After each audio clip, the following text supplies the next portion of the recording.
Assalamualaikum warahmatullahi wabarakatuh. Perkenalkan, nama saya Humaira, NIM A1E1190023. Baiklah, di sini saya akan mereview materi dari mata kuliah prosedur kelompok dalam konseling dengan dosen pengampu Bapak Dr. Handus Rasimin MPD dan Bapak Afan Yusra SPD MPD. Baiklah, materi yang pertama adalah tentang konsep dasar terjadinya suatu kelompok. Pengertian kelompok.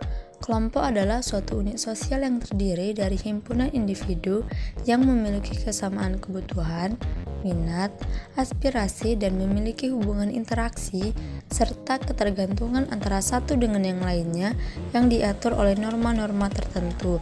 Jadi, maksudnya di sini kelompok itu terdiri dari beberapa individu yang memiliki kesamaan kebutuhan, minat, serta memiliki hubungan antara individu satu dan individu yang lainnya, dan ketergantungan antara anggota yang satu dan anggota yang lainnya. Yang kedua adalah syarat-syarat terbentuknya kelompok. Yang pertama, adanya kesadaran sebagai bagian dari kelompok yang bersangkutan.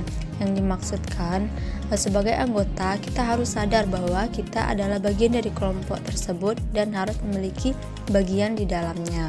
Yang kedua, adanya hubungan timbal balik antara anggota. Yang dimaksudnya itu, antara anggota satu dan anggota yang lainnya itu harus saling membantu dan bekerja sama. Itu yang dimaksudkan timbal balik. Yang ketiga, itu adanya faktor pengikat seperti kesamaan ideologi, kepentingan, dan kesamaan nasib. Yang dimaksudkan di dalam pengertian tersebut tadi dalam kesamaan kebutuhan dan aspirasi. Nah, yang selanjutnya itu memiliki struktur, kaidah, dan pola perilaku yang sama untuk mencapai tujuan serta kebutuhan bersama. Nah, yang terakhir itu adalah bersistem dan berproses. Untuk mencapai tujuan bersama itu pastinya harus memiliki proses dan melewati proses untuk mencapainya. Selanjutnya adalah jenis-jenis kelompok. Dalam memahami jenis-jenis kelompok ini, itu dapat kita lihat dari satu, berdasarkan struktur. Dari berdasarkan struktur ini terdapat dua jenis kelompok. Yang pertama adalah kelompok formal. Kelompok formal adalah kelompok-kelompok yang mempunyai peraturan yang tegas dan sengaja diciptakan oleh anggota-anggotanya untuk mengatur hubungan antara anggota-anggotanya. Nah, jadi kelompok formal ini adalah kelompok resmi. Yang kedua adalah kelompok informal. Kelompok informal adalah kesatuan hidup manusia yang tidak mempunyai struktur dan organisasi tertentu. Nah, yang kedua itu berdasarkan fungsinya. Berdasarkan fungsinya, kelompok dibagi menjadi dua. Yang pertama adalah kelompok tugas. Kelompok tugas adalah kelompok yang dimana orang-orang secara bersama-sama di dalamnya menyelesaikan tugas. Yang kedua adalah kelompok sosial, adalah kumpulan manusia yang memiliki kesadaran bersama akan keanggotaan dan saling berinteraksi. Yang ketiga adalah berdasarkan atas pola interaksi. Nah, berdasarkan pola interaksi ini, kelompok dibedakan menjadi tiga. Yang pertama adalah kelompok interaksi. Kelompok interaksi adalah kelompok yang saling berinteraksi satu sama lain, memiliki kesamaan atau hobi tertentu. Bisa juga mereka yang ingin memiliki kedekatan di luar pekerjaannya masing-masing. Yang kedua adalah kelompok koaksi. Kelompok koaksi adalah mereka yang berhubungan dan berkomunikasi satu sama lain hanya dilandaskan dengan tugas atau pekerjaan mereka. Yang ketiga itu adalah kelompok kontraksi.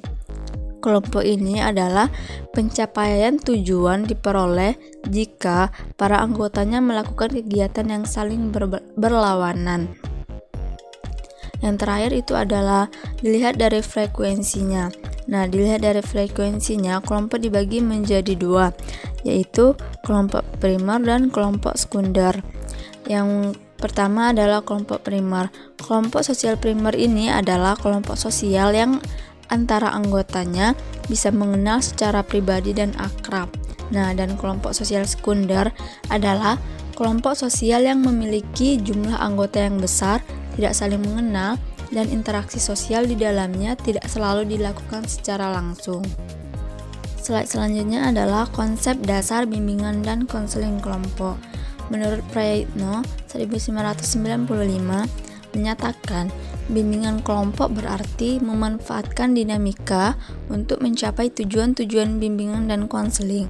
Bimbingan kelompok lebih merupakan suatu upaya bimbingan kepada individu-individu melalui kelompok. Nah, selanjutnya menurut Prayitno 2004, layanan konseling kelompok pada dasarnya adalah layanan konseling perorangan yang dilaksanakan di dalam suasana kelompok. Di sana ada konselor dan ada klien, yaitu para anggota kelompok, yang jumlahnya minimal 2 orang atau lebih. Di sana terjadi hubungan konseling dalam suasana yang diusahakan sama seperti dalam konseling perorangan, yaitu hangat, permisif, terbuka, dan penuh keakraban, di mana juga ada pengungkapan dan pemahaman masalah klien, penelusuran sebab-sebab timbulnya masalah, upaya pemecahan masalah, jika perlu dengan menerapkan metode-metode khusus, kegiatan evaluasi, dan tindak lanjut. Adapun tujuan bimbingan dan konseling kelompok. Yang pertama itu tujuan bimbingan kelompok. Tujuan umumnya, secara umum layanan bimbingan kelompok bertujuan untuk pengembangan kemampuan bersosialisasi, khususnya kemampuan berkomunikasi peserta layanan atau siswa. Yang tujuan khususnya, secara lebih khusus, layanan bimbingan kelompok bertujuan untuk mendorong pengembangan perasaan, pikiran, persepsi, wawasan, dan sikap yang menunjang perwujudan tingkah laku yang lebih efektif, yaitu peningkatan kemampuan berkomunikasi baik verbal maupun nonverbal para siswa. Nah, di sini ada menurut Prayitno 1995, tujuan yang ingin dicapai dalam bimbingan kelompok yaitu penguasaan informasi untuk tujuan yang lebih luas, pengembangan pribadi, dan pembahasan masalah atau topik-topik umum secara luas dan mendalam yang lebih bermanfaat bagi para anggota kelompok. Yang kedua adalah tujuan konseling kelompok. Menurut Mungin Edi Wibowo 2005, tujuan yang ingin dicapai dalam konseling kelompok yaitu pengembangan pribadi, pembahasan dan pemecahan masalah pribadi yang dialami oleh masing-masing anggota kelompok agar terhindar dari masalah dan masalah terselesaikan dengan cepat melalui bantuan anggota kelompok yang lain. Nah, yang kedua, menurut Dewa Ketut Sukardi 2002, tujuan konseling kelompok meliputi A. Melatih anggota kelompok agar berani berbicara dengan orang banyak. B. Melatih anggota kelompok agar dapat bertenggang rasa terhadap teman sebayanya. C. Dapat mengembangkan bakat dan minat masing-masing anggota kelompok. Dan D. Mengentaskan permasalahan-permasalahan kelompok. Lalu, asas bimbingan dan konseling kelompok. Yang pertama, itu ada asas bimbingan kelompok. Nah, asas bimbingan kelompok dan konseling kelompok itu sama. Jadi, asasnya adalah yang pertama, asas kesukarelaan, yang kedua, asas keterbukaan, yang ketiga, asas kegiatan, yang keempat, asas kekinian, yang kelima, asas kenormatifan, dan yang keenam, asas kerahasiaan. Nah, asas kesukarelaan adalah di mana para anggota secara sukarela datang dan mengikuti kegiatan konseling kelompok tersebut atau bimbingan kelompok. Yang kedua adalah asas keterbukaan. Asas keterbukaan adalah setiap para anggota itu secara terbuka menceritakan permasalahan mereka serta tidak ada yang ditutup-tutupi. Yang ketiga itu adalah asas kegiatan. Nah, asas ini menghendaki agar peserta yang menjadi sasaran layanan dapat berpartisipasi secara aktif dalam kegiatan ini. Nah, yang keempat itu adalah asas kekinian, di mana segala sesuatu yang terjadi dalam bimbingan kelompok atau konseling kelompok, topik bahasannya bersifat sekarang maupun masa terjadinya. Yang kelima adalah asas kenormatifan. Asas kenormatifan adalah asas yang menghendaki tata krama dan cara berkomunikasi yang baik dan masih dalam batas norma yang berlaku. Dan yang keenam adalah asas kerahasiaan. Asas kerahasiaan adalah para anggota harus menyimpan dan merahasiakan informasi yang dibahas di dalam kelompok, terutama hal-hal yang tidak layak diketahui oleh orang lain. Selanjutnya adalah pemimpin kelompok. Keterampilan yang harus dimiliki pemimpin kelompok di dalam kelompok adalah pemimpin kelompok harus menguasai dan mengembangkan kemampuan atau keterampilan dan sikap untuk terselenggaranya kegiatan kelompok. Keterampilan dan sikap yang perlu dimiliki menurut Profesor Mungin 2005 meliputi yang pertama, aktif mendengar. Jadi, pemimpin kelompok harus aktif mendengar setiap pendapat ataupun pernyataan dari para anggota kelompok. Yang kedua adalah refleksi. Yang ketiga, menguraikan dan menjelaskan pertanyaan. Jadi, pemimpin kelompok lebih menjelaskan pertanyaan yang diberikan agar para anggota kelompok dapat memahaminya. Yang keempat adalah meringkas. Meringkas berarti menyimpulkan secara umum dan dengan bahasa sederhana agar anggota kelompok dapat memahaminya. Yang kelima itu adalah penjelasan singkat dan pemberian informasi dari materi yang akan diberikan. Yang keenam adalah mendorong dan mendukung. Jadi di sini pemimpin kelompok bersikap mendorong dan mendukung para anggota kelompok agar bisa saling berpendapat dan bekerja sama dalam menyelesaikan masalah yang sedang dibahas. Selanjutnya itu adalah pengaturan nada suara, di mana pada poin-poin penting pemimpin kelompok menekankan mungkin harus mengeraskan suaranya pada waktu-waktu tertentu dan pada poin-poin tertentu. Selanjutnya adalah pemberian modal dan penyiapan diri. Yang kesembilan adalah penggunaan mata, di mana kita sebagai pemimpin kelompok harus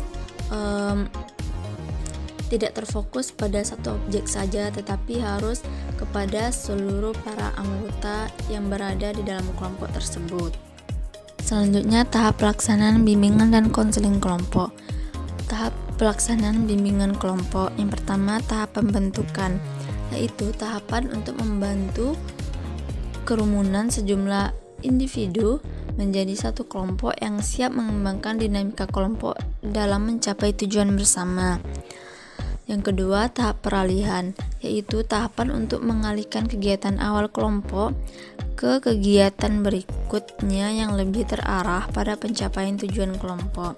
Yang ketiga, tahap kegiatan. Tahapan kegiatan inti untuk membahas topik-topik tertentu. Dan yang keempat adalah tahap pengakhiran, yaitu tahapan akhir kegiatan untuk melihat kembali apa yang sudah dilakukan dan dicapai oleh kelompok serta merencanakan kegiatan selanjutnya. Selanjutnya, tahap konseling kelompok. Pertama itu ada pengenalan dan pengungkapan tujuan. Di sini, konselor dapat kembali menegaskan tujuan yang harus dicapai dalam konseling. Hal ini dimaksudkan untuk menyadarkan klien pada makna kehadirannya terlibat dalam kelompok. Yang kedua, terbangunnya kebersamaan. Dalam hal ini, pemimpin kelompok harus mampu menumbuhkan sikap kebersamaan dan perasaan kelompok. Yang ketiga, keaktifan pemimpin kelompok. Peranan pemimpin kelompok dalam tahap pembentukan adalah benar-benar aktif. Pemimpin kelompok perlu memusatkan usahanya pada A. Penjelasan tentang tujuan kegiatan. B. Penumbuhan rasa saling mengenal antar anggota. C. Penumbuhan sikap saling mempercayai dan saling menerima. D. Dimulainya pembahasan tentang tingkah laku dan suasana perasaan dalam kelompok. Baiklah, hanya itu yang dapat saya sampaikan. Apabila ada kesalahan dan salah pengucapan dalam mereview materi dari mata kuliah prosedur kelompok dalam konseling, saya mohon maaf. Saya akhiri dengan wassalamualaikum warahmatullahi wabarakatuh.